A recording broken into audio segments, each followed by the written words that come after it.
And good Friday afternoon to you. Welcome back into Live from the Lawn. Our Director of Retail Marketing at Williams & Williams, Shannon Worsham, joining us now in our studios to talk a little bit about these properties. You know, we get them from all over the place. We've got bank-owned real estate. We have private homeowners actually coming to us and asking us to auction off. So we've got a whole wide range of things that happen with these properties. When you see those come through the door and across your desk, walk me through kind of what is the first thing that happens with you in the marketing department. We first take a look at where the property is located, the area that it's surrounding, and start really digging into the strategy of the marketing as well as our bidder targets. So there's a lot of research that goes into this once that happens. You know, a lot of tactics, both on the web, during our broadcast. Walk me through some of that. With the marketing tactics, we do everything from e-marketing, direct mail, print, sometimes it's radio. It really varies based on the property that we're selling. We take an individualized look at each property to determine what type of marketing we use. Because it varies.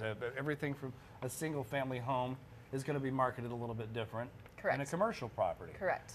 Talk to me about some of those avenues that you have out there. Everything from the print mail to our broadcast here on the web to commercials across the country. Well, because we have such a small window of time to inundate the market with these properties that we're selling month after month, we try to cast a very wide net across all media channels to really promote each property. If it's a rural property, say some land that we're selling, we might look at radio and flyering and the print publications that are local there.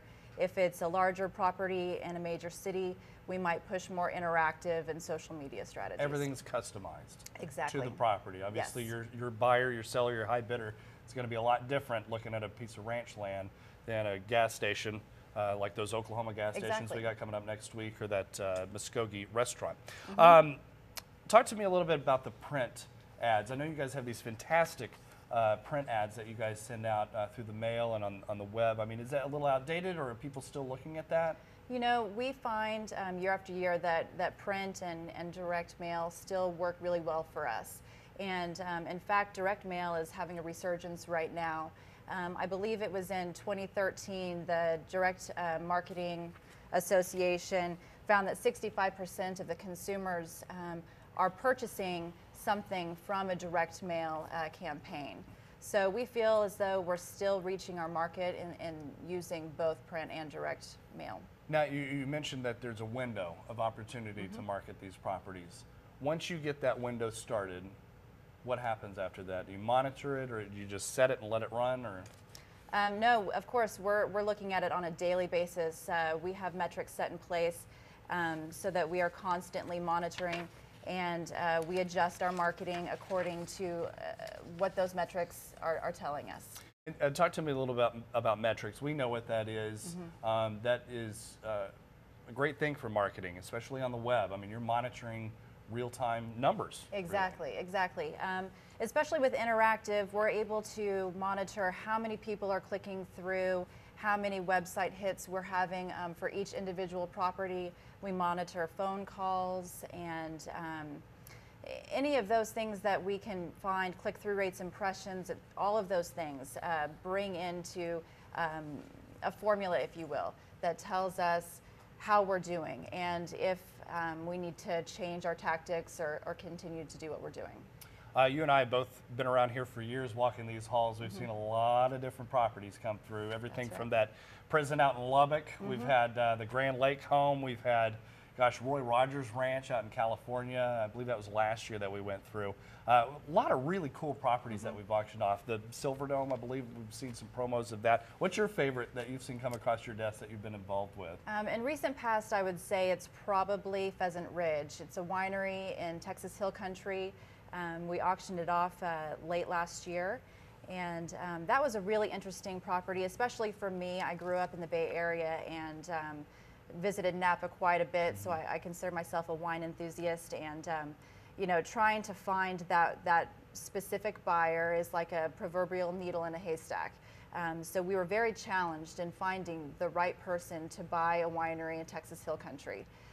One of the tactics that we used for that in particular was a social media campaign, an outreach to those bloggers and wine enthusiasts that would really know who to reach out to. And we were actually able to get a lot of media and impressions organically through those individuals commenting and writing about the property. So speaking of media, I mean, we look at Buford.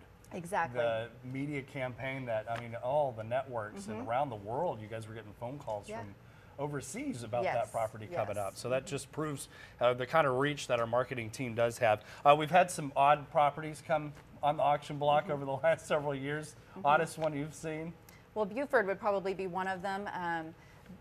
Again, late last year, we auctioned a greenhouse, Mills River, and that was a very interesting experience for us because we'd never auctioned a greenhouse before, but we never passed a challenge either. And for us, it was a lot of education. It was trying to figure out what type of things you can grow in the greenhouses, to the mechanisms that are in place in a greenhouse, and who would we find to buy it.